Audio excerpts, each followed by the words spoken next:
ਧੰਨ ਧੰਨ ਗੁਰੂ ਅਰਜਨ ਦੇਵ ਸਾਹਿਬ ਜੀ ਮਹਾਰਾਜ 83ਵਾਂ ਸ਼ਬਦ ਬਖਸ਼ਿਸ਼ ਕਰ ਰਹੇ ਹਨ। 46 ਅੰਗ ਦੇ ਅਖੀਰ ਤੇ ਜਾ ਕੇ ਸ੍ਰੀ ਰਾਗ ਮਹੱਲਾ ਪੰਜਵਾ। ਪ੍ਰੀਤ ਲੱਗੀ ਤੇ ਸੱਚ ਸਿਉ ਮਰੈ ਨਾ ਆਵੈ ਜਾਏ। ਜਿਹੜੇ ਰੱਬ ਦੇ ਪਿਆਰੇ ਨੇ, ਸੇਵਕ ਨੇ, ਉਹਨਾਂ ਦੀ ਜਿਹੜੀ ਪ੍ਰੀਤੀ ਹੈ ਉਹ ਸੱਚ ਸਰੂਪ ਪਰਮਾਤਮਾ ਦੇ ਨਾਲ ਲੱਗ ਗਈ ਹੈ, ਜੋ ਜੰਮ ਕੇ ਆਉਂਦਾ ਨਹੀਂ ਅਤੇ ਮਰ ਕੇ ਜਾਂਦਾ ਨਹੀਂ। ਪਰਮਾਤਮਾ ਨਾ ਜਨਮਦਾ ਨਾ ਮਰਦਾ। ਇਸੇ ਤਰ੍ਹਾਂ ਜਿਹੜਾ ਪ੍ਰੀਤੀ ਪਾਉਣ ਵਾਲਾ ਜੀਵ ਹੈ ਉਹ ਵੀ ਜਨਮ ਅਤੇ ਮਰਨ ਤੋਂ ਰਹਿਤ ਹੋ ਜਾਂਦਾ ਹੈ। ਇਹਨਾਂ ਚੱਕਰਾਂ ਚੋਂ, ਭੱਜ ਦੌੜ ਚੋਂ ਬਾਰ-ਬਾਰ ਜਿਹੜਾ ਸੰਸਾਰ ਅੰਦਰ ਆ ਕੇ ਦੁੱਖ ਤਕਲੀਫਾਂ ਨੂੰ ਪਾਉਣਾ ਹੈ, ਇਹ ਵੀ ਉਹਦਾ ਖਤਮ ਹੋ ਜਾਂਦਾ। ਨਾ ਵਿਛੋੜਿਆ ਵਿਛੜੈ ਸਭ ਮਹਿ ਰਹਿਆ ਸਮਾਏ। ਜੇ ਉਹਨੂੰ ਕਿਸੇ ਤਰੀਕੇ ਨਾਲ ਵਿਛੋੜਨਾ ਚਾਹੀਏ ਤਾਂ ਵਿਛੜਦਾ ਨਹੀਂ, ਕਿਉਂਕਿ ਸਾਰਿਆਂ ਵਿੱਚ ਇੱਕ ਸਾਰ ਹੀ ਵਿਆਪਕ ਹੈ। ਦੀਨ ਦਰਦ ਦੁੱਖ ਭੰਜਨਾ ਸੇਵਕ ਕਹਿ ਸਤ ਪਾਏ। ਸਤ ਪਾਏ ਹੁੰਦਾ ਨਿਸ਼ਚੇ ਕਰਕੇ। ਜਿਹੜਾ ਹੈ ਦੀਨ ਗਰੀਬ ਲੋਕ ਨੇ, ਭਾਵ ਨਿਮਰਤਾ ਵਾਲੇ ਨੇ, ਜਿਨ੍ਹਾਂ ਦਾ ਕਹਿੰਦੇ ਸੰਸਾਰ ਦੇ ਅੰਦਰ ਕੋਈ ਵੀ ਨਹੀਂ ਹੁੰਦਾ ਆਸਰਾ, ਉਹਨਾਂ ਦੇ ਦਰਦ ਨੂੰ ਅਤੇ ਦੁੱਖ ਨੂੰ, ਜਿਹੜਾ ਕਹਿੰਦੇ ਨੇ ਮੇਰਾ ਮਨ ਬਹੁਤ ਦੁਖੀ ਹੋਇਆ ਹੈ, ਬਾਂਹ ਲੱਤ ਸਿਰ ਵਿੱਚ ਦਰਦ ਹੋਇਆ, ਪੇਟ ਵਿੱਚ ਦਰਦ। ਦਰਦ ਅੱਖਰ ਸਰੀਰ ਲਈ ਵਰਤਿਆ ਜਾਂਦਾ ਹੈ, ਦੁੱਖ ਮਾਨਸਿਕ ਤੌਰ ਤੇ ਹੁੰਦਾ। ਸੋ ਮਹਾਰਾਜ ਕਹਿੰਦੇ ਨੇ ਗਰੀਬਾਂ ਦੇ ਦਰਦ ਅਤੇ ਦੁੱਖ ਨੂੰ ਭੰਜਣਾ, ਜਿਹੜਾ ਭੰਨਣ ਵਾਲਾ ਹੈ, ਅਤੇ ਸੇਵਕਾਂ ਦੇ ਜਿਹੜੇ ਦੁੱਖਾਂ ਨੂੰ ਸਤ ਭਾਏ, ਬਹੁਤ ਪ੍ਰਕਾਰ ਦੇ ਨਾਲ, ਸੈਂਕੜੇ ਪ੍ਰਕਾਰ ਦੇ ਨਾਲ ਸੇਵਕਾਂ ਦੇ ਜਿਹੜੇ ਦੁੱਖ ਨੇ ਉਹਨਾਂ ਨੂੰ ਨਾਸ ਕਰਦਾ ਹੈ। ਸਤਿਗੁਰੂ ਮਹਾਰਾਜ ਦੀ ਕਿਰਪਾ ਸੇਵਕ ਤੇ ਹੁੰਦੀ ਹੈ। ਜਦੋਂ ਉਹਦਾ ਕਿਰਪਾ ਰੂਪ ਹੱਥ ਸਿਰ ਤੇ ਆ ਜਾਂਦਾ ਹੈ, ਅਭਿਆਸ ਕਰਦਿਆਂ, ਸੇਵਾ ਕਰਦਿਆਂ, ਪ੍ਰੇਮ ਕਰਦਿਆਂ, ਉਦੋਂ ਸਤਿਗੁਰੂ ਦੀ ਕਿਰਪਾ ਨਾਲ ਦੁੱਖਾਂ ਦੀ ਨਿਵਰਤੀ ਹੋ ਜਾਂਦੀ ਜੀਵ ਦੀ। ਅਚਰਜ ਰੂਪ ਨਿਰੰਜਨ ਗੁਰ ਮੇਲ ਆਇਆ ਮਾਏ। ਇਹ ਭਾਈ ਜਿਹੜਾ ਅਚਰਜ ਰੂਪ ਨਿਰੰਜਨ ਮਾਇਆ ਕਾਲਖ ਤੋਂ ਰਹਿਤ ਅਕਾਲ ਪੁਰਖ ਹੈ ਨਾ, ਉਸ ਅਕਾਲ ਪੁਰਖ ਨਾਲ ਮੈਨੂੰ ਸਤਿਗੁਰੂ ਮਹਾਰਾਜ ਨੇ ਮਿਲਾ ਦਿੱਤਾ ਹੈ। ਮਹਾਰਾਜ ਨੇ ਮਿਲਾਇਆ ਹੈ ਆਪਾਂ ਨੂੰ ਗੁਰ ਮੰਤਰ ਤੇ ਮੂਲ ਮੰਤਰ ਗੁਰਬਾਣੀ ਦੇ ਨਾਲ, ਕਿਉਂਕਿ ਪਰਮਾਤਮਾ ਤੱਕ ਪਹੁੰਚਣ ਲਈ ਸਾਧਨ ਹੈ ਗੁਰ ਮੰਤਰ। ਜਿਹਨੂੰ ਯਾਦ ਕਰੀਏ ਉਹੀ ਚੀਜ਼ ਸਾਹਮਣੇ ਆ ਜਾਂਦੀ। ਵਾਹਿਗੁਰੂ ਵਾਹਿਗੁਰੂ ਕਹਿਣ ਦੇ ਨਾਲ ਵਾਹਿਗੁਰੂ ਦੀ ਪ੍ਰਾਪਤੀ ਹੋ ਜਾਂਦੀ। ਭਾਈ ਰੇ ਮੀਤ ਕਰੋ ਪ੍ਰਭ ਸੋਏ। ਮਹਾਰਾਜ ਫਰਮਾਉਂਦੇ ਨੇ, ਇਹ ਭਾਈ ਤੁਸੀਂ ਵੀ ਉਸ ਅਕਾਲ ਪੁਰਖ ਨੂੰ ਆਪਣਾ ਮਿੱਤਰ ਸਮਝੋ, ਮਿੱਤਰ ਬਣਾ ਲਓ। ਮਿੱਤਰ ਘਨੇਰੇ ਕਰ ਥੱਕੇ ਮੇਰਾ ਦੁੱਖ ਕਾਟੈ ਕੋਏ। ਇੱਦਾਂ ਤੇ ਦੁਨੀਆ ਦੇ ਅੰਦਰ ਬਹੁਤ ਮਿੱਤਰ ਬਣ ਸਕਦੇ ਨੇ, ਪਰ ਮਿੱਤਰ ਹੁੰਦੇ ਨੇ ਇੱਕ ਉਹ ਜਿਹੜੇ ਖਾਣ ਪੀਣ ਦੇ ਹੀ ਮਿੱਤਰ ਹੁੰਦੇ ਨੇ। ਮਿੱਤਰ ਸੱਜਣ ਉਹ ਹੁੰਦੇ ਨੇ ਜਿਹੜੇ ਔਖੇ ਵੇਲੇ ਕੰਮ ਆ ਜਾਣ। ਮਿੱਤਰ ਸੱਜਣ ਦੋਸਤ ਉਹ ਹੁੰਦੇ ਨੇ ਜਿਹੜੇ ਔਖੇ ਵੇਲੇ ਆਪਣਾ ਸਭ ਕੁਝ ਵਾਰ ਦੇਣ ਸਾਡੇ ਤੋਂ, ਪਰ ਸਾਡੇ ਤੋਂ ਵਾਰਨ ਵਾਲਾ ਕੋਈ ਮਿੱਤਰ ਦੋਸਤ ਸੱਜਣ ਨਹੀਂ ਹੈ। ਸਤਿਗੁਰੂ ਹੀ ਸਾਡੇ ਮਿੱਤਰ ਦੋਸਤ ਸੱਜਣ ਹਨ, ਜੋ ਔਖੇ ਵੇਲੇ ਸਾਡੇ ਨਾਲ ਖੜੇ ਹੁੰਦੇ ਨੇ। ਮਾਇਆ ਮੋਹ ਪ੍ਰੀਤ ਤ੍ਰਿਗ ਸੁਖੀ ਨਾ ਦੀਸੈ ਕੋਇ ਰਹਾਉ। ਸੰਬੰਧੀਆਂ ਦੇ ਮੋਹ ਅਤੇ ਮਾਇਆ ਦੀ ਪ੍ਰੀਤੀ ਨੂੰ ਧਰਕਾਰ ਹੈ, ਕਿਉਂਕਿ ਮਾਇਆ ਦੇ ਮੋਹ ਦੀ ਪ੍ਰੀਤੀ ਨੂੰ ਧਰਕਾਰ ਹੈ, ਜਿਸ ਵਿੱਚ ਲੱਗਿਆ ਹੋਇਆ ਜਿਹੜਾ ਕੋਈ ਵੀ ਬੰਦਾ ਹੈ ਉਹ ਸੁਖੀ ਨਹੀਂ ਨਜ਼ਰ ਆ ਰਿਹਾ। ਸਿਰਫ ਇੱਕ ਗੱਲਾਂ ਹੀ ਹੁੰਦੀਆਂ ਨੇ ਕਿ ਮੈਂ ਇੰਨੇ ਜੇ ਇਕੱਠੇ ਹੋ ਜਾਣਗੇ ਧਨ ਦੌਲਤ ਆਦਿਕ ਸੁਖੀ ਹੋ ਜਾਵਾਂਗਾ। ਜਿਵੇਂ ਤੁਰਿਆਂ ਜਾਂਦਿਆਂ ਗੁਰੂ ਨਾਨਕ ਦੇਵ ਮਹਾਰਾਜ ਸੱਚੇ ਪਾਤਸ਼ਾਹ ਸੱਤ ਘਰੇ ਸ਼ਾਹੂਕਾਰ ਦੇ ਕੋਲ ਉੱਥੋਂ ਲੰਘ ਰਹੇ ਸੀ। ਭਾਈ ਮਰਦਾਨਾ ਕਹਿਣ ਲੱਗਾ, ਕਿਉਂਕਿ ਨਗਰ ਵਿੱਚੋਂ ਪਿੰਡ 'ਚੋਂ ਆਉਣ ਕਰਕੇ ਕਦੇ ਦੇਖਿਆ ਨਹੀਂ ਸੀ ਐਸਾ। ਬਹੁਤ ਵੱਡੀ ਦੁਕਾਨ ਹੈ, 8-10 ਨੌਕਰ ਕੰਮ ਕਰ ਰਹੇ ਨੇ, ਸੇਠ ਬੈਠਾ ਚਿੱਟੇ ਕੱਪੜੇ ਪਾ ਕੇ। ਸੋ ਉਸ ਵਕਤ ਭਾਈ ਮਰਦਾਨਾ ਕਹਿਣ ਲੱਗੇ, ਮਹਾਰਾਜ ਦੇਖੋ ਕਿੰਨਾ ਸੁਖੀ ਹੈ, किन्ने नौकर चाकर ने, किन्ने उच्चे मकान ने, किन्ने गाहक ने, किन्ना पैसा। महाराज कहन लगे मर्दाना इन्हां संसारी जीवां वाल नहीं देखीदा, आ चलीए तू बस तुरिया आया कर। खड़ गया, नहीं महाराज मैनू देखण तां दो। कहने चल तेरी शंका निवृत्त करते हैं। जदों जाके पहुंचे सेठ खड़ा हो गया, आओ जी संत जी आओ जी। अंदर पिछले पासे कमरे विच जाके बिठाया। उस वक्त कहन लगे साडे साथी का एक प्रश्न है।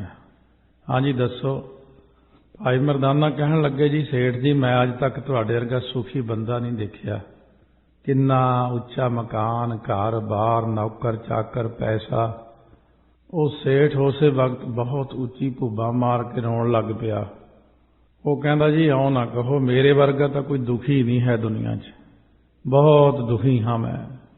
लंबी कहानी सी सेठ ने सुनाई सारी अपनी। सो गुरु नानक देव महाराज सच्चे पातशाह ने फिर उन्होंने उपदेश करके शांत किया सी। सो महाराज ताइयों कहते हैं कि जे तुसी देखते हो कि सुखी है, सतगुरु कहते अंतर चिंता नैणी सुखी मूल ना उतरै भुख। ये जिहड़ा नैणी अखां नाल देखण नूं सुखी लगदा है, ये अंतर चिंता, इहदे अंदर चिंता लगी हुई है। तो ये जिहड़ी संसार दे जीव ने इन्हां नूं चिंता है। किन्हां नूं? जिस ग्रह बहुत तिसै ग्रह चिंता। जिहदे घरे बहुत माया उहनूं चिंता ही लगी रहिंदी ओहदी। जिस घर थोड़ी सो फिरै परमंता। जिहदे घर च थोड़ी हुंदी वो बेचारा भटकदा ही फिरदा रहिंदा। दोहूं व्यवस्था ते जो मुक्ता सोई सुहेला भालीए। दोनों अवस्थावां तो जिहड़ा बंदा मुक्त है उही सौखा नजर आउंदा। विश्राम दे के कहंदे ने राओ, दाना दाता शीलवंत निर्मल रूप अपार।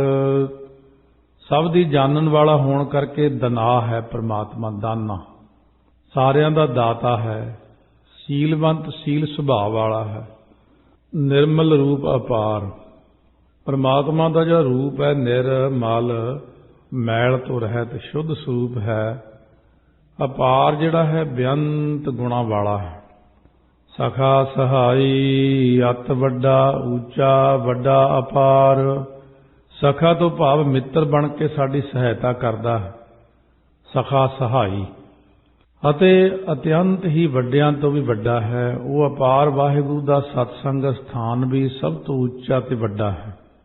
बालक बिरद ना जाणिए निहचल तिस दरबार। बालक जां बजुर्ग बुढ़ा रूप करके वो नहीं जाने जाता।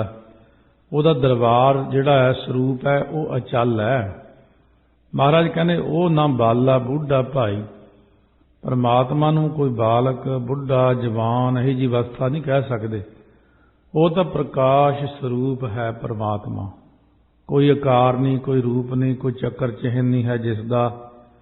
वैसे उसकी इच्छा ही हुंदी है। कोई रूप धार के किते, कोई रूप धार के किते पहुंच जाता। पहुंचना भी कित्थों, प्रगट ही होना हुंदा उन्हें। मौके ते सेवक की मदद करने लई किसी भी स्वरूप नूं धारण कर लैंदा। वैसे कोई रूप नहीं है। ये ध्यान रखना इस गल दा आपां ने। जो मंगी है सोई पाई है निधारा आधार। ਉਹਦੇ ਕੋਲੋਂ जो मंगीदा उही प्राप्त करीदा है। वो निआसरियां दा आसरा है परमात्मा। जिस पेखत किल विख हिर है मन तन होवै शांत।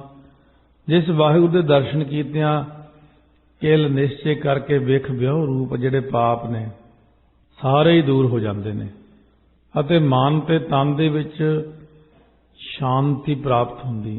अजीब शांति, अगम्मी शांति कहते ने इहनूं। जिहड़ी सिर्फ जे आ जावे तां ही पता लगदा। जिस नूं आपां मनदे शांति वो होर चीज़ हुंदी।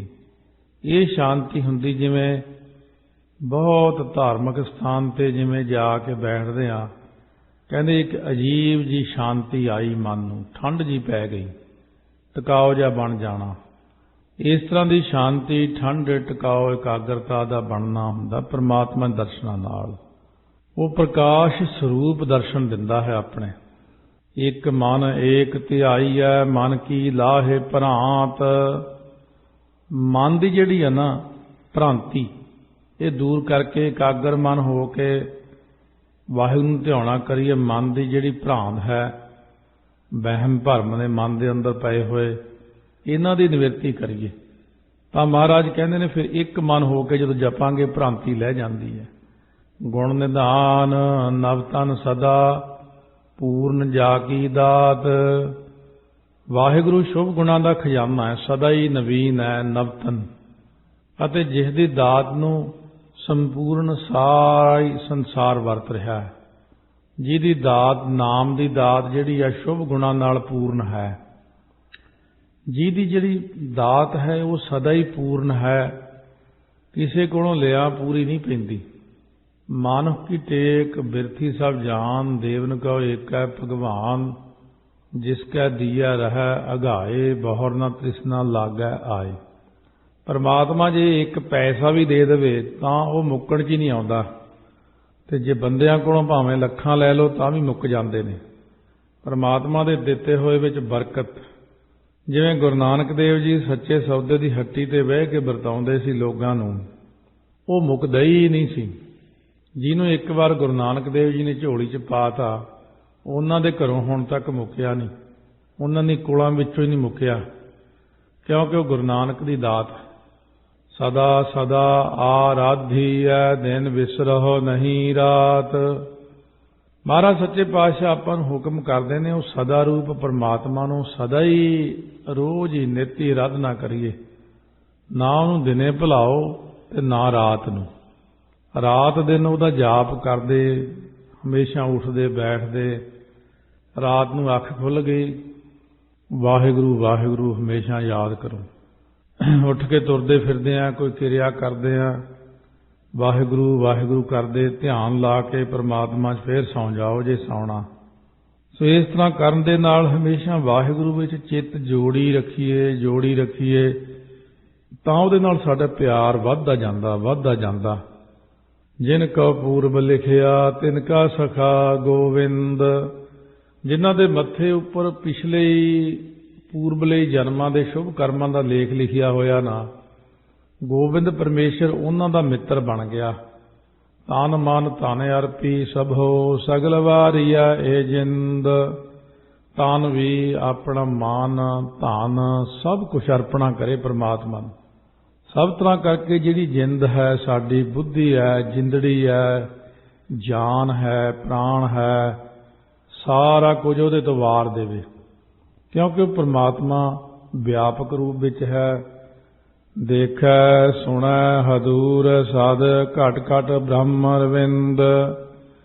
ਉਹ ਜਿਹੜਾ ਪਰਮਾਤਮਾ ਹੈ ਨਾ, ਸਦ ਤੋਂ ਭਾਵ ਸ੍ਰੇਸ਼ਟ ਵਾਹਿਗੁਰੂ, ਨਿਤ ਹੀ ਰੋਜ਼ ਹੀ ਹਾਜ਼ਰਾ ਹਜ਼ੂਰ ਹੋ ਕੇ ਸਾਰਿਆਂ ਨੂੰ ਵੇਖਦਾ ਹੈ, ਆਪਾਂ ਨੂੰ, ਤੇ ਸਭ ਦੀਆਂ ਗੱਲਾਂ ਸੁਣਦਾ।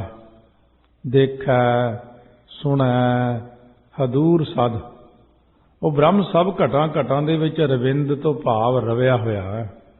ਉਹਨੂੰ ਇਹ ਨਹੀਂ ਹੁੰਦਾ ਕਿ ਆਪਾਂ ਉਹਨੂੰ ਸਪਸ਼ਟੀਕਰਨ ਕੋਈ ਦੇਣਾ ਕਿਸੇ ਗੱਲ ਦਾ, ਮੈਂ ਤਾਂ ਇਹ ਕੀਤਾ ਹੀ ਨਹੀਂ ਜੀ, ਮੈਨੂੰ ਪਤਾ ਹੀ ਨਹੀਂ ਜੀ।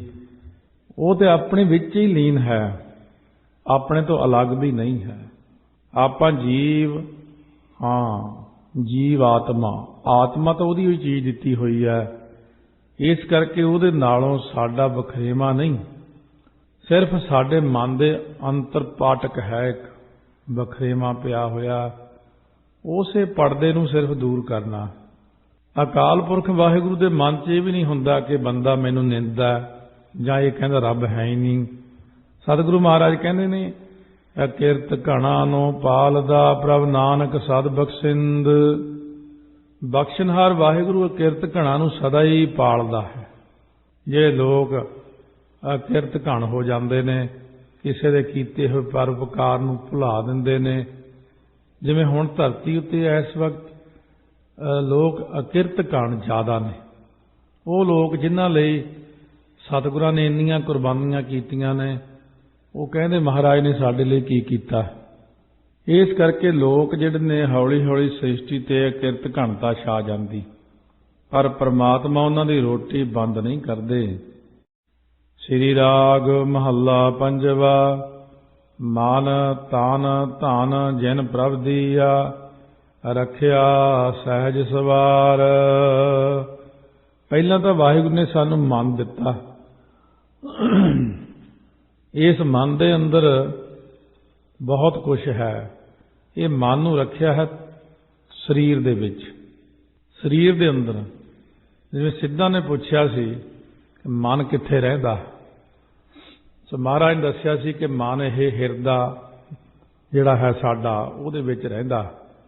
ਜੋ ਇਹ ਹਿਰਦਾ ਦੇਹ ਨਾ ਹੋਤੀ ਅਵਧੂ ਤੋ ਮਨ ਕੈਠੇ ਰਹਿਤਾ, ਸਿੱਧ ਕਹਿਣ ਲੱਗੇ ਜੇ ਇਹ ਹਿਰਦਾ ਦੇਹੀ ਦੋਨੋਂ ਚੀਜ਼ਾਂ ਨਾ ਹੁੰਦੀਆਂ ਤਾਂ ਮਨ ਕਿੱਥੇ ਰਹਿੰਦਾ? ਫਿਰ ਮਹਾਰਾਜ ਕਹਿੰਦੇ ਫਿਰ ਇਹ ਪ੍ਰਮਾਤਮਾ ਵਿੱਚ ਲੀਨ ਰਹਿੰਦਾ। ਇਸ ਕਰਕੇ ਵਾਹਿਗੁਰੂ ਨੇ ਸਰੀਰ ਦਿੱਤਾ ਹੈ, ਮਨ ਦਿੱਤਾ ਹੈ, ਧਨ ਦਿੱਤਾ ਹੈ, ਅਤੇ ਇਹਨਾਂ ਨੂੰ ਸਵਾਰ ਕੇ ਸਹਿਜੇ ਹੀ ਇਹਨਾਂ ਦੀ ਰੱਖਿਆ ਵੀ ਕਰਦਾ ਹੈ। ਪਰਮਾਤਮਾ ਨੇ ਆ ਕੇ ਕਿਤੋਂ ਰੱਖਿਆ ਨਹੀਂ ਕਰਨੀ, ਕਿਉਂਕਿ ਉਹਦੀ ਰੱਖਿਆ ਤਾਂ ਹਮੇਸ਼ਾ ਸਾਡੇ ਉਦਾਲੇ ਹੀ ਰਹਿੰਦੀ ਹੈ। ਜਿਵੇਂ ਮੱਛੀ ਪਾਣੀ ਦੇ ਅੰਦਰ ਰਹਿੰਦੀ ਹੈ ਤੇ ਪਾਣੀ ਉਹਦੇ ਉਦਾਲੇ ਹੀ ਰਹਿੰਦਾ ਹਮੇਸ਼ਾ। ਪਾਣੀ ਉਹਦੀ ਜਾਨ ਹੈ, ਕਿਉਂਕਿ ਪਾਣੀ ਵਿੱਚੋਂ ਮੱਛੀ ਆਕਸੀਜਨ ਪ੍ਰਾਪਤ ਕਰਦੀ, ਪਾਣੀ ਵਿੱਚ ਮੱਛੀ ਤਰਦੀ ਹੈ। ਇਸੇ ਤਰ੍ਹਾਂ ਪਰਮਾਤਮਾ ਸਾਡੇ ਉਦਾਲੇ ਹੀ ਹੈ, ਚਾਰੇ ਪਾਸੇ ਹਿਰਦੇ ਦੇ ਅੰਦਰ ਹੈ। ਦੂਰ ਜਾਣ ਕੇ ਜੇ ਯਾਦ ਕਰੀਏ ਤਾਂ ਉਹ ਦੂਰ ਰਹਿੰਦਾ। ਕਹਿੰਦਾ ਵੀ ਮੇਰਾ ਪ੍ਰੇਮੀ ਮੈਨੂੰ ਕਹਿੰਦਾ ਵੀ ਰੱਬ ਬੜੀ ਦੂਰ ਹੈ, ਰੱਬ ਤਾਂ ਨੀਲੀ ਛੱਤ ਤੇ ਹੈ। ਫਿਰ ਕਹਿੰਦਾ ਮੈਂ ਉਹਦੇ ਇੱਛਾ ਮੁਤਾਬਕ ਦੂਰ ਹੋ ਜਾਂਦਾ ਭਾਈ। ਜਿਹੜਾ ਕਹਿੰਦਾ ਵੀ ਪਰਮਾਤਮਾ ਤਾਂ ਆਪਣੇ ਅੰਦਰ ਹੀ ਹੈ, ਬਈ ਪਰਮਾਤਮਾ ਤਾਂ ਮੇਰੇ ਨਾਲ ਹੈ, ਕਹਿੰਦੇ ਉਹਦੀ ਭਾਵਨਾ ਅਨੁਸਾਰ ਮੈਂ ਨੇੜੇ ਹੀ ਹਾਂ ਉਹਦੇ। ਜੇ ਕੋਈ ਕਹੇ ਨਾਲ ਹੈ, ਅੰਗ ਸੰਗ ਹੈ, ਅੱਖਾਂ ਦੀ ਜੋਤ ਉਹੀ ਹੈ, ਮੇਰੀ ਦਿਲ ਦੀ ਧੜਕਣ ਉਹੀ ਹੈ, ਆਹ ਸਭ ਕੁਝ ਉਹੀ ਹੈ, ਫਿਰ ਕਹਿੰਦੇ ਉਹਦੀ ਭਾਵਨਾ ਨੂੰ ਪੂਰੀਆਂ ਕਰਦਾ ਮੈਂ। ਸਰਬ ਕਲਾ ਕਰ ਥਾਪਿਆ ਅੰਤਰ ਜੋਤ ਅਪਾਰ। ਇਹ ਸਰੀਰ ਨੂੰ ਮਹਾਰਾਜ ਨੇ, ਪ੍ਰਾਣ ਨੇ, ਇਹਦੇ ਇੰਦਰੇ ਨੇ, ਇਹ ਸਰਬ ਕਲਾ ਕਰਕੇ ਬਣਾਇਆ ਹੈ, ਥਾਪਿਆ ਹੈ।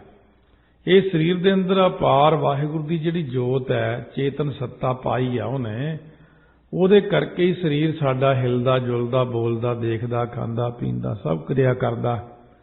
ਮਹਾਰਾਜ ਕਹਿੰਦੇ ਇੰਨਾ ਥੋੜਾ ਕਿ ਉਹਦੀ ਕਿਰਪਾ ਨਾਲ ਸਰੀਰ ਤੁਰਿਆ ਫਿਰਦਾ। ਅੰਦਰ ਹੈ ਜੋਤ ਸਦਾ ਸਦਾ ਪ੍ਰਭ ਸਿਮਰੀਐ, ਅੰਤਰ ਰਾਖੋ ਰਤਾਰ। ਉਹ ਸਦਾ ਰੂਪ ਜਿਹੜਾ ਪਰਮਾਤਮਾ, ਉਸ ਵਾਹਿਗੁਰੂ ਨੂੰ ਸਦਾ ਹੀ ਸਦਾ ਵਾਸਤੇ, ਹਮੇਸ਼ਾ ਵਾਸਤੇ, ਰਾਤ ਦਿਨ ਆਉਂਦੇ ਜਾਂਦੇ ਸਾਸ ਗਰਾਸ ਨਾਲ ਸਿਮਰਨਾ ਕਰੀਏ। ਹਿਰਦੇ ਅੰਦਰ ਉਹਨੂੰ ਟਿਕਾ ਕੇ ਰੱਖ, ਕਹਿੰਦੇ ਮਿਸਾ ਕੇ ਰੱਖ।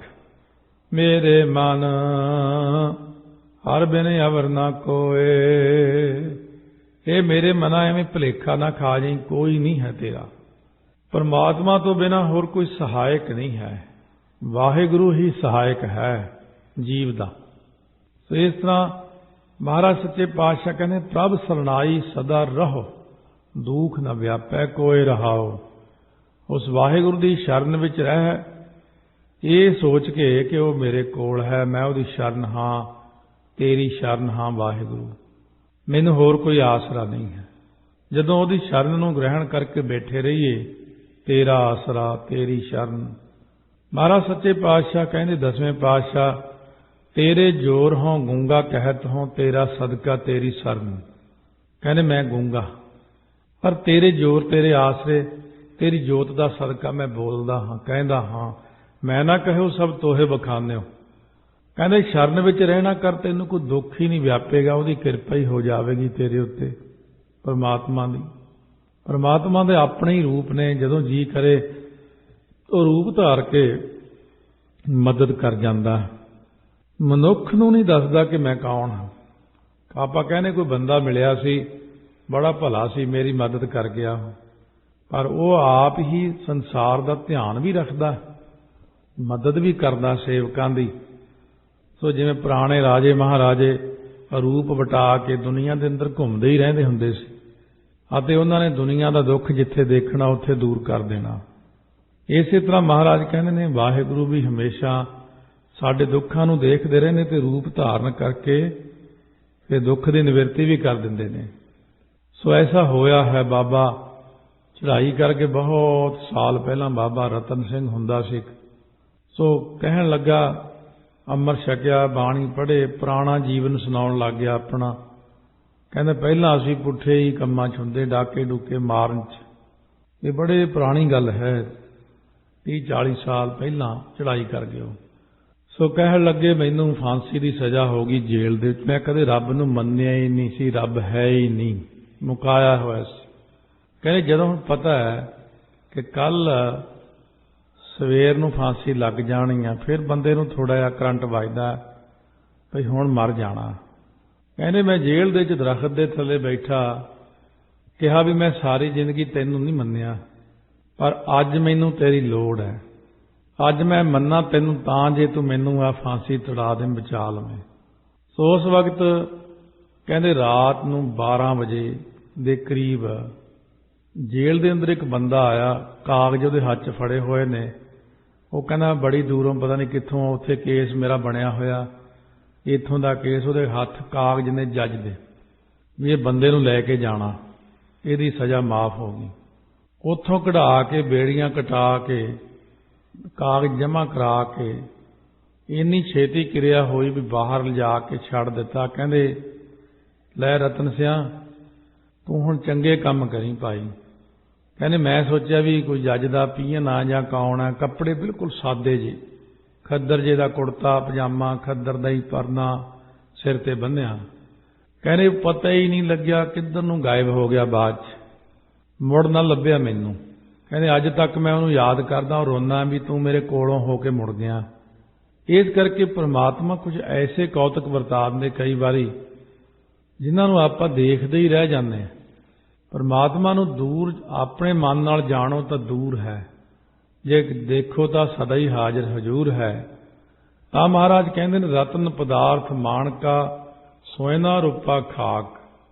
ਇਹ ਜਿਹੜੇ ਹੀਰੇ ਰਤਨ ਮਾਣਕ ਜਵਾਹਰਾਤ ਸੋਨਾ ਚਾਂਦੀ ਧਰਤੀ, ਇਹ ਸਾਰਾ ਕੁਝ ਮਿੱਟੀ ਰੂਪ ਹੈ। ਅਸਲ ਵਿੱਚ ਦੇਖਿਆ ਜਾਵੇ ਤਾਂ ਸਭ ਕੁਝ ਮਿੱਟੀ ਤੋਂ ਹੀ ਬਣਦਾ ਹੈ। ਹਜ਼ਾਰਾਂ ਲੱਖਾਂ ਸਾਲਾਂ ਤੋਂ ਧਰਤੀ ਬਣੀ ਹੈ।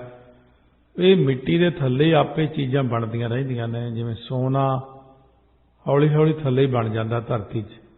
ਇਹ ਪਰਮਾਤਮਾ ਨੇ ਬਣਾਈਆਂ ਧਾਤਾਂ। ਮਾਤ ਪਿਤਾ ਸੁਤ ਬੰਧਪਾ ਕੂੜੇ ਸਭੇ ਸਾਕ। ਮਾਤਾ ਪਿਤਾ ਪੁੱਤਰ ਆਦਿਕ ਜਿੰਨੇ ਵੀ ਸੰਬੰਧੀ ਨੇ, ਇਹ ਸਾਰੇ ਸਾਕ ਸਿਰਫ ਲੈਣ ਦੇਣ ਕਰਕੇ ਹੀ ਇੱਕ ਦੂਜੇ ਦੇ ਹਾਂ ਆਪਾਂ।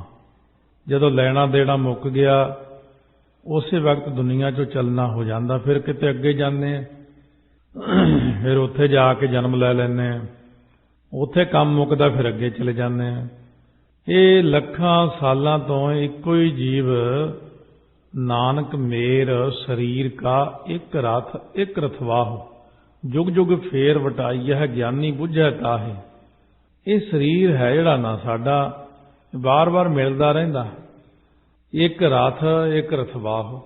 ਇਹ ਰਥ ਰੂਪੀ ਸਰੀਰ ਨੂੰ ਚਲਾਉਣ ਵਾਲਾ ਰਥਵਾਹੁ ਆਤਮਾ ਜਿਹੜਾ ਹੈ, ਉਹਦੇ ਵਿੱਚ ਬੈਠ ਕੇ ਸਰੀਰ ਕਿਰਿਆ ਕਰਦਾ। ਮਹਾਰਾਜ ਕਹਿੰਦੇ ਜੁਗਾਂ ਜੁਗਾਂ ਦੇ ਵਿੱਚ ਵਟਾਇਆ ਜਾਂਦਾ। ਗਿਆਨੀ ਬ੍ਰਹਮ ਗਿਆਨੀ ਸਮਝਦੇ ਨੇ ਇਸ ਗੱਲ ਨੂੰ। ਹਰ ਵਾਰੀ ਆਪਾਂ ਨੂੰ ਇੱਕ ਨਵਾਂ ਸਰੀਰ ਮਿਲਦਾ, ਨਵਾਂ ਘਰ ਮਿਲਦਾ। ਜਿਨ ਕੀਤਾ ਤਿਸਹਿ ਨਾ ਜਾਣਈ ਮਨਮੁਖ ਪਸ ਨਾ ਪਾਕ। ਜਿਸ ਪ੍ਰਮਾਤਮਾ ਨੇ ਪੈਦਾ ਕੀਤਾ ਉਹਨੂੰ ਜਾਣਦਾ ਹੀ ਨਹੀਂ। ਇਹ ਬੰਦਾ ਜਿਹੜਾ ਹੈ ਨਾ ਮਨਮੁਖ ਹੈ, ਪਸ਼ੂਆਂ ਵਰਗਾ ਜੀਵਨ ਹੈ, ਨਾਪਾਕ ਹੁੰਦਾ, ਅਪਵਿੱਤਰ ਹੈ। ਇਹ ਅੰਤਰ ਬਾਹਰ ਰਵ ਰਹਿਆ ਤਿਸਨੋ ਜਾਣੈ ਦੂਰ। ਜਿਹੜਾ ਵਾਹਿਗੁਰੂ ਦੇ ਅੰਦਰ ਵੀ ਹੈ ਤੇ ਬਾਹਰ ਵੀ ਹੈ, ਪਰਿਪੂਰਨ ਵਿਆਪਕ ਹੈ। ਇਹ ਬੰਦਾ ਅਗਿਆਨੀ ਹੋਣ ਕਰਕੇ ਕਹਿੰਦਾ ਵਾਹਿਗੁਰੂ ਦੂਰ ਹੈ। ਵਾਹਿਗੁਰੂ ਦੇ ਵਿੱਚ ਬੈਠਾ, ਜਿਵੇਂ ਸਮੁੰਦਰ 'ਚ ਬਹਿ ਕੇ ਕੋਈ ਕਹੇ ਸਮੁੰਦਰ ਦਿਖਾਓ ਕਿੱਥੇ ਆ, ਸਮੁੰਦਰ ਦੇ ਤਾਂ ਵਿੱਚ ਬੈਠਾ। ਵਿਆਪਕ ਪਰਮਾਤਮਾ ਪ੍ਰਕਾਸ਼ ਰੂਪ ਹੈ। ਪਰਮਾਤਮਾ ਦੇ ਤਾਂ ਵਿੱਚ ਬੈਠੇ ਆਪਾਂ, ਦਿਖਾਉਣਾ ਕੀ ਹੈ? ਬੰਦਾ ਆਪਣੀਆਂ ਅੱਖਾਂ ਨੂੰ ਆਪ ਨਹੀਂ ਦੇਖ ਸਕਦਾ, ਪਰ ਅੱਖਾਂ ਨਾਲ ਸਾਰੀ ਦੁਨੀਆ ਦੇਖਦਾ ਹੈ। ਪਰਮਾਤਮਾ ਨੂੰ ਇਸੇ ਤਰ੍ਹਾਂ ਹੀ ਨਹੀਂ ਦੇਖ ਸਕਦੇ ਆਪਾਂ, ਪਰ ਕਿਸੇ ਅਭਿਆਸ ਦੁਆਰਾ। ਪਰਮਾਤਮਾ ਕੋਈ ਛੋਟੀ ਮੋਟੀ ਹਸਤੀ ਤਾਂ ਹੈ ਹੀ ਨਹੀਂ ਕਿ ਮਾੜਾ ਜਿਹਾ ਬੰਦਾ ਉਹਨੂੰ ਆਪਣੀ ਲੋੜ ਹੈ ਤੇ ਉਹ ਸਾਨੂੰ ਦਿਖਣ ਲੱਗ ਜਾਵੇਗਾ। ਜਿਵੇਂ ਆਪਾਂ ਕਹਿੰਦੇ 3600 ਫਿਰਦੇ, ਸਾਡੇ ਵਰਗੇ 36 ਕਰੋੜ ਫਿਰਦੇ, ਬਥੇਰੇ ਫਿਰਦੇ, ਉਹ ਤੇਰੇ ਵਰਗੇ ਕਈ ਹੋਏ, ਕਹਿੰਦੇ ਕਈ ਆਏ ਗਏ, ਤੂੰ ਆਪਣਾ ਕੰਮ ਕਰ। ਉਹਦੇ ਤੇ ਕੋਈ ਅਸਰ ਨਹੀਂ ਪੈਂਦਾ। ਜੇ ਕੋਈ ਸ਼ਰਧਾ ਨਾਲ ਕਹੇ ਮੈਂ ਮਿਲਣਾ ਜੀ, ਮੈਂ ਤੁਹਾਡਾ ਦਾਸ, ਮੈਂ ਤੁਹਾਡਾ ਸੇਵਕ ਹਾਂ ਜੀ, ਮੇਰੇ ਗਰੀਬ ਤੇ ਵੀ ਕਿਰਪਾ ਕਰ ਦਿਓ ਮਹਾਰਾਜ, ਉੱਥੇ ਖੁਸ਼ ਹੋ ਕੇ ਮਿਲ ਪੈਂਦਾ। ਬਾਕੀ ਜਿਹੜੇ ਲੋਕ ਨੇ ਉਹ ਸਭ ਕਹਿੰਦੇ ਪ੍ਰਮਾਤਮਾ ਦੂਰ ਹੀ ਹੈ। ਤ੍ਰਿਸ਼ਨਾ ਲਾਗੀ ਰਚ ਰਹਿਆ ਅੰਤਰ ਹਉਮੈ ਕੂਰੈ। ਹੁਣ ਮਨ ਦੇ ਅੰਦਰ ਮਾਇਆ ਦੇ ਜੋੜਨ ਦੀ, ਭੋਗਾਂ ਦੀ ਤ੍ਰਿਸ਼ਨਾ, ਖਾਣ ਦੀ ਤ੍ਰਿਸ਼ਨਾ, ਇਹ ਕਰਕੇ ਝੂਠੀ ਸੰਗ ਜਿਹੜੀ ਹੰਗਤਾ ਮਮਤਾ ਦੇ ਅੰਦਰ ਜੀਵ ਰਚਿਆ ਮਿਚਿਆ ਪਿਆ, ਅੰਦਰ ਹਉਮੈ ਲੱਗੀ ਹੋਈ ਹੈ ਕੂੜੇ ਪਦਾਰਥਾਂ ਦੀ। ਭਗਤੀ ਨਾਮ ਵਿਹੂਣਿਆ ਆਵਹਿ ਵੰਝਹਿ ਪੂਰ। ਪਰਮਾਤਮਾ ਦੀ ਨਾਮ ਭਗਤੀ ਤੋਂ ਬਿਨਾਂ ਜੋ ਪੁਰਸ਼ ਨੇ, ਉਹਨਾਂ ਦੇ ਪੂਰਾਂ ਦੇ ਪੂਰ ਆਵੈ ਵੰਝਹਿ, ਆਉਂਦੇ ਜਾਂਦੇ ਜੰਮਦੇ ਮਰਦੇ ਰਹਿੰਦੇ ਨੇ ਭਗਤੀ ਤੋਂ ਬਿਨਾਂ ਜਿਹੜੇ ਬੰਦੇ ਨੇ। ਰਾਖ ਲਿਹੋ ਪ੍ਰਭ ਕਰਨਹਾਰ, ਜੀ ਜੰਤ ਕਰ ਦਇਆ।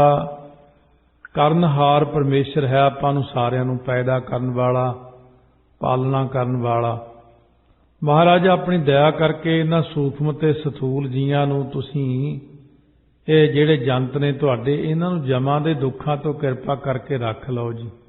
ਇਹਨਾਂ ਨੂੰ ਦੁੱਖਾਂ ਤੋਂ ਰੱਖ ਲਓ, ਸੰਸਾਰੀ ਦੁੱਖਾਂ ਤੋਂ ਰੱਖ ਲਓ ਜੀ। ਇਹਨਾਂ ਜੀਆਂ ਦੇ ਉੱਤੇ ਆਪ ਜੀ ਮਿਹਰ ਕਰਦੇ ਹੋ। ਬੇਨਤੀ ਗੁਰਾਂ ਦੇ ਚਰਨਾਂ ਦੇ ਅੰਦਰ, ਅਕਾਲ ਪੁਰਖ ਦੇ ਚਰਨਾਂ ਅੰਦਰ ਕਰਦੇ ਹੀ ਰਹੀਏ। ਬਿਨ ਪ੍ਰਭ ਕੋਇ ਨਾ ਰੱਖਨਹਾਰ, ਮਹਾ ਬਿਕਟ ਜਮ ਭਇਆ। ਮਹਾ ਬਿਕਟ ਹੁੰਦਾ ਬੜਾ ਭਿਆਨਕ, ਬੜਾ ਕਠਨ। ਜਮਦੂਤ ਇਹਦੇ ਮਗਰ ਲੱਗਿਆ, ਬਹੁਤ ਭਿਆਨਕ ਹੈ ਉਹ। हे ਵਾਹਿਗੁਰੂ, ਆਪ ਕਿਰਪਾ ਕਰੋ, ਆਪ ਜੀ ਤੋਂ ਬਿਨਾਂ ਹੋਰ ਕੋਈ ਰੱਖਿਆ ਕਰਨ ਵਾਲਾ ਨਹੀਂ ਹੈ ਸਾਡੀ। ਬੜਾ ਭਿਆਨਕ ਸਾਡੇ ਮਗਰੇ ਜਮਦੂਤ ਲੱਗਿਆ ਹੋਇਆ ਹੈ। ਨਾਨਕ ਨਾਮ ਨਾ ਵੀਸਰਾਓ, ਕਰ ਆਪਣੀ ਹਰ ਮਾਇਆ। ਨਾਮ ਦੇ ਨਾਲ ਸਾਡੀ ਰੱਖਿਆ ਹੋਣੀ। ਜਿੱਥੇ ਪ੍ਰਮਾਤਮਾ ਦਾ ਕੋਈ ਨਾਮ ਲੈਂਦਾ, ਉਹ ਨਾਮ ਕਰਕੇ ਜੀਵ ਦੀ ਰੱਖਿਆ ਹੁੰਦੀ, ਤਾਂ ਤੇ ਨਾਮ ਹੀ ਮੰਗੀਏ। ਤੁਸੀਂ ਆਪਣੀ ਮਹਾਰਾਜ ਜੀ ਮਾਇਆ ਕਰੋ, ਦਇਆ ਕਰੋ ਸਾਡੇ ਤੇ, ਸਾਨੂੰ ਵੀ ਨਾਮ ਦੀ ਦਾਤ ਬਖਸ਼ਿਸ਼ ਕਰ ਦਿਓ। ਸਾਨੂੰ ਕਦੇ ਨਾਮ ਭੁੱਲੇ ਨਾ ਜੀ, ਸਾਡੇ ਤੇ ਰਹਿਮਤਾਂ ਕਰ ਦਿਓ ਜੀ।